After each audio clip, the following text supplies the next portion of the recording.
Henry and Gordon were lonely when Thomas left the yard to run his branch line. They missed him very much.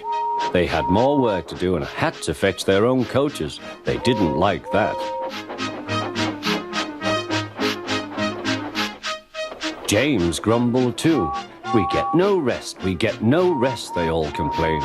But the coaches only laughed. "You're lazy and slack, you're lazy and slack," they answered. Altogether, the engines were causing the Fat Controller a great deal of trouble.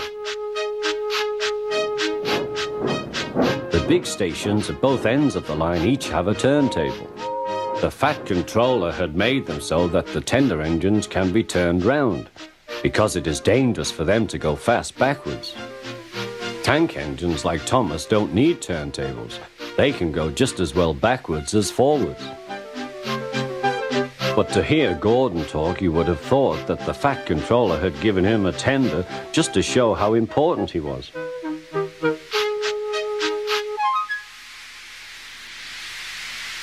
"You don't understand, little Thomas.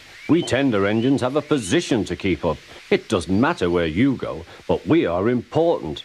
And for the Fat Controller to make us shunt trucks, fetch coaches, and go on some of those dirty sidings, it's not the proper thing."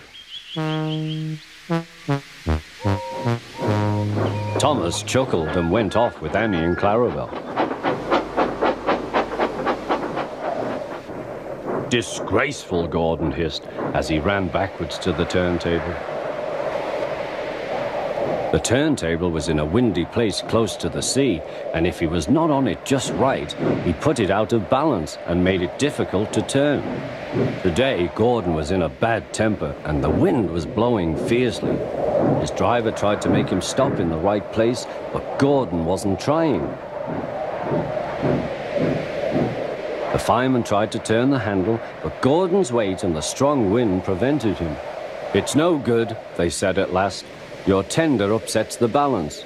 If you were a nice tank engine, you'd be all right. Now you'll have to pull the next train backwards."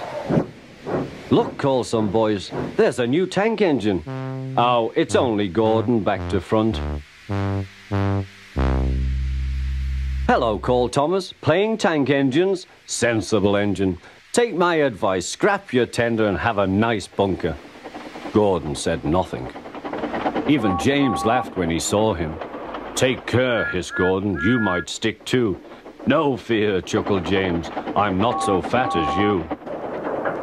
"I mustn't stick," thought James. He stopped on just the right place to balance the table. It could now swing easily.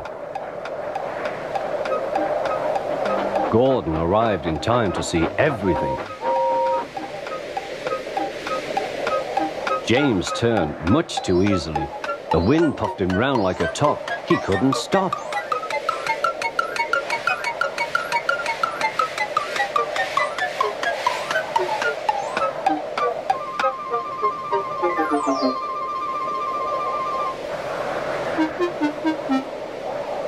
"Well, well," said Gordon, "are you playing roundabouts?" Poor James, feeling quite giddy, rolled off to the shed without a word.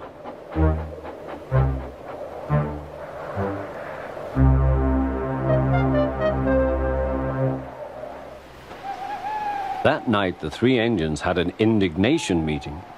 "It's shameful to treat tender engines like this. Gordon has to go backwards and people think he's a tank engine. James spins round like a top and everyone laughs at us. And to add to that, the Fat Controller makes us all shunt in dirty sidings. Blech!" "Listen," said Gordon. He whispered something to the others. "We'll do it tomorrow. The Fat Controller will look silly. The engines have decided to go on strike."